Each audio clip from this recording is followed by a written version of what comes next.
Alright, so 10 different raid armies tested against Moonlord, or rather 8 armies, but Shadowbeak, as you can see, has 3 different builds. We tested ones with Divine Disaster 1 and 2 and Dark Wisp, and then switching Divine Disaster 1 for Beam Slicer, and then ones with the classic build of Hydro Slicer, Beam Slicer, and Dark Wisp, which is what I'm going to be using on almost all these pals, outside of some exclusives like Trigger Happy and stuff like that. So looking at the Shadowbeak fight itself, you can see that it needed help. That means that this Shadowbeak did need me to land sometimes and help out with the rescuing, because the hitbox was just a little bit too big and it would just kind of die and the rescue pals would get overwhelmed. So I'm running 2 old rescue Rios as well in all of these fights. So they're not really maxed yet. I think they're only level 60 and no trust on them. So the Rios could also be a little bit better, but they still got the job done for most of these pals. So just giving kind of a realistic view of what you can expect from your rescue pals that aren't just completely min-maxed as well. So for Shadowbeak, as mentioned, the Divine Disaster skills were mixed a little bit because they look pretty good on paper, but the Shadowbeak ends up pretty far away from Moonlord, and then it doesn't really do this sort of, what do you call it, like the Dark Wisp has a very short minimum range, so it can struggle a little bit with that, and then the tracking on Divine Disaster 1 is a little bit worse than it is on Divine Disaster 2. So this is what I mean. This is one example fight I wanted to show here, with needing to land and just do a little bit of rescuing to get this sort of realistic DPS scenario. Because like if you are in the base as the player, then the pals aren't really tanking this beam from the eye. And also like you have your party pal that can help with rescuing and just some basic stuff like that. So this Shadowbeak fight is really just highlighting a couple of concepts that you will see during Moonlord. You have like this big area of effect skills from the boss, that really hurt big hitboxes, and then the pals get overwhelmed. The rescue pals start getting targeted because they're just happening to be close to pals that are being rescued in the pal box, just stuff like that. It quickly spirals out of control. Then you have these moving hands, which means that a lot of skills will miss. Even like the best build, which seems to be this Slicer build with Dark Wisp, it will miss quite a lot. So you have some exclusives that seem pretty good. That's what we're testing with Nightmare Bloom, these Divine Disasters and stuff like that.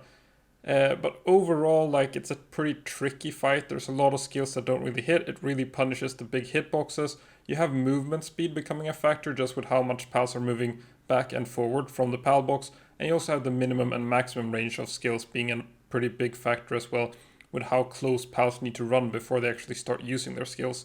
So Bastigor just seems like a really solid pick overall against most raid bosses.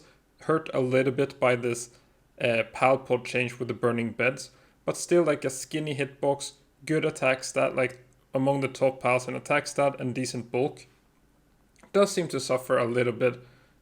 Just one, like Ice and Dark seem pretty good, but Dark seems a little bit better just with this basic attack, the Ice Missile versus Dark Shot. I feel like Dark Shot does just a little bit better.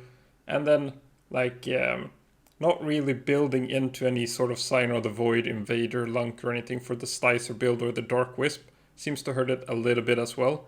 And then it's just random factors like how close they need to move before they launch their basic attack, some jump back factors with hitting Hydro Slicers. So they just perform like a little bit in the middle of the pack there with the basic build. Libro was a little bit of a hit or miss. Like you can see all these beams sort of circling the eye, not great, but it does hit the hands pretty well. But then all the Libros are pretty squishy, so you will find that the Libros go down pretty often. Now, I didn't need to help the Libros. They were pretty fine on their own just by the rescue pals rescuing them. They do tend to spread out with a teleport skill later on in the fight. So I would say that they did decently well, but they are still a big task to breed for. So overall, they're not like that great. And then Finsider Ignis, pleasantly surprised by this one. Just putting out a lot of work. Probably the small hitbox is really helping.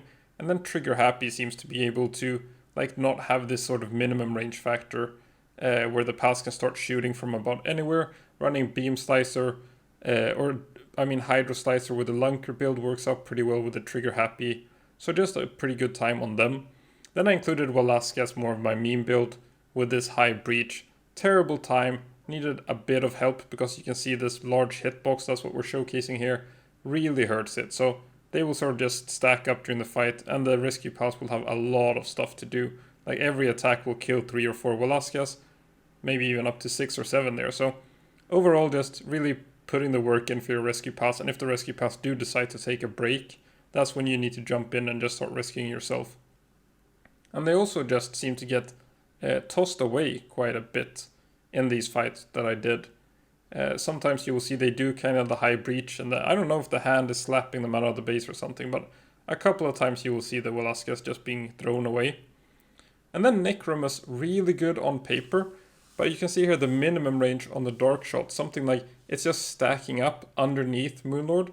And when it's right underneath, the Hydro Slicers and Beam Slicers don't seem to be hitting for every Necromus. Like, it's a little bit random there, so they just spent quite a lot of time. Like, they were great dealing with the first, like the hands and the head. But then just being stuck here, they wait for the Dark Wisp to finally come online, and that might do it. But that kind of hurt them, just stacking up underneath the boss.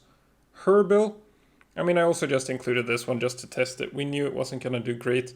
It was very squishy, it got killed quite a lot. So it would sort of overwhelm the rescue pals as well. And then you can see here something about this end phase. The ice just stopped attacking. I guess Herbil just died too much or something. I don't know, I feel like maybe some Herbils fell through the floor and are in the ocean underneath the base. And Moonlord just stopped attacking them. But still quite a bad time for them. And then just Neptilius, which for some reason just seems super good for this fight. I don't know if it's a mix of like the water gun animation, standing in the right position, making good use of the Lunker build, using this sort of, it's just the default build as well. It's this Hydro Slicer, Beam Slicer, Dark Wisp. Same build that Necromus was running, same build that Bastigor was running, but just seems to do pretty well with it. So the best fight it got was at exactly 8 minutes. And then it targeted the head first. I think you've seen that for most of the pals they're targeting the hands first. And it's not that big a difference for smaller pals, but for bigger pals like your Shadow Beaks, your Bastigors, or not Bastigors, opposite of Bastigors, your Neptiliuses, just stuff like that. If they don't target the head, it hurts them a lot more than the smaller pals like Bastigor, Finsider, Ignis and stuff like that. So in this example, this is, I would say, probably the worst case where they target the hand first and they just start getting beamed to death. Now there's also something to consider with the pal pods behind Moonlord. He doesn't seem to attack them with the beam the same way, so maybe you could do something like that, but most of the time when you're adding player damage, the face will target you anyway, so you don't really need to plan that much around the beam. We're mostly just testing the armies here. So the beam is not something that you have to factor in for the bigger pals. Like, you might have seen the Walaska raid I did recently, and in there, like when I'm adding the player in the base, they don't really get targeted the same way by the beam, unless I happen to accidentally just stand aligning with the pack without really knowing it, since I'm aiming straight up. But you can see they sort of like just have a very high attack stat. So if you compare it to like Bellanor, Libro, and Necromus, those are like the highest attack stat pals in the game. Libro just seemed to melt a little bit too hard, even if it had its skinny hitbox. Just no legend, no lunker, nothing like that seemed to hurt it a bit. Even if it was spreading out with that teleport skill, the DPS just wasn't quite there. And then for Necromus, it had pretty much the exact same DPS, a little bit higher with the bonus on Dark Wisp. But it's also Lunker and Hydro Slicer making up a little bit on Neptilius. But Neptilius just seems to do this last phase a lot faster when it's more spread out. Not sure why. But overall, Neptilius just edges out the other pals a little bit, or actually by quite a wide margin. The timing was pretty big difference in these average fights. I did 3 fights with each army, and these are just the average time for them, and if they needed help or not. And then just here's the summary of all the builds on the pals. So that's it really for this video. Thanks for watching.